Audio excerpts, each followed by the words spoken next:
Então, já parte-se do princípio que se existe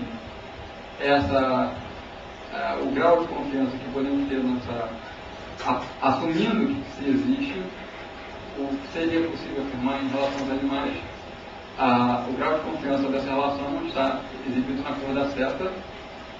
Aí teríamos a cor que geraria a cor desse diagrama, que indicaria o nível de confiança.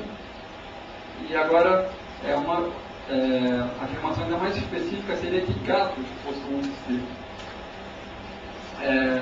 Digamos que seja muito provável, isso aqui é apenas uma ilustração, então a seta está em cor azulada, mas o diagrama final ele já não é azul, porque você está partindo de uma afirmativa que ela não é 100% certa, então você vai perdendo confiança à medida que você vai derivando afirmativas.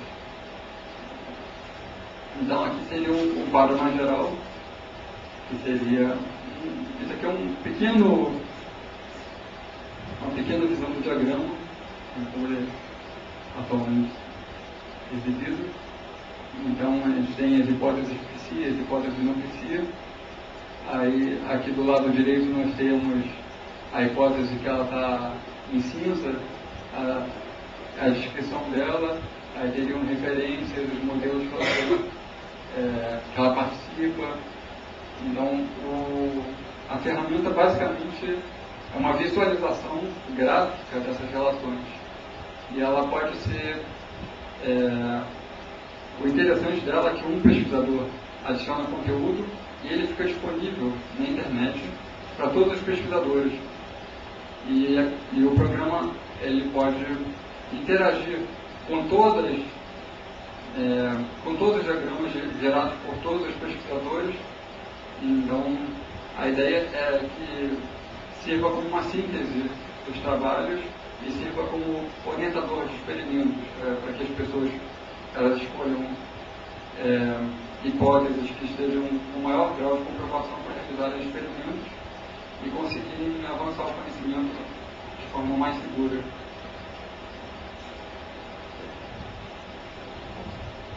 Dentro do exemplo do gato, se um pesquisador constata que gato tem psi, coloca gato tem psi. Daí se ninguém criticar, ela passa a ser azul. É isso aí ou não? Não, no caso se alguém criticar, automaticamente ele vai... O gato tem psi está analisando essa relação a partir do momento que você assume que animais possuem psi. Então você está assumindo, partindo do princípio que animais possuem psi, qual é a chance de gatos possuírem psi pelo que nós conhecemos de estudos feitos com gatos. Então você coloca, pelos estudos que eu tenho em mão, eu acho que é uma forte comprovação. Então você vai marcar lá e o programa vai fazer um cálculo para ver o status atual daquela teoria baseada no status dos pressupostos. E outro pesquisador pode chegar, não, a teoria de que animais possuem psi, eu revisei literatura e ela não é tão boa assim. Então, o gatos possuem psi vai cair confiança nessa teoria ou então qualquer outra alteração que seja feita. Mas a gente pode chegar à conclusão de que gatos possuem psi não através dessa dedução. Nós fazemos experimentos com gatos, colocá-los botar um aqui, um ali, os objetos se movendo, sei lá, qualquer coisa assim. Então eu cheguei a essa conclusão por outras vias. Como é que eu incluo essa verdade ali, esse fruto do meu experimento? Eu fiz dizendo, eu cheguei à conclusão de que gatos possuem psi, mas não através dessa dedução. De outra forma, através de um experimento que eu fiz. Não, você entraria com esses dados, né? Você alimentaria o programa com esses dados, com as premissas que você utilizou, então acrescentaria umas coisas. Então, por isso que é importante essa interação entre vários pesquisadores. Só uma observação. Quando ela fala do experimento, para realizar um experimento, você tem que ter antes uma hipótese que você vai testar no experimento. Então, aí você chega a uma conclusão de falsear ou não essa sua hipótese, que em geral está relacionada com uma teoria. Então, as pequenas hipóteses testadas no experimento se relacionam a grandes teorias.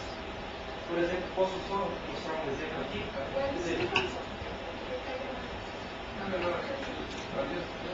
Vamos, então já estamos na mesa. Convido a Fátima. Só vou abrir aqui. Mas você quer o programa? Não, pode ser aí. Tá bom.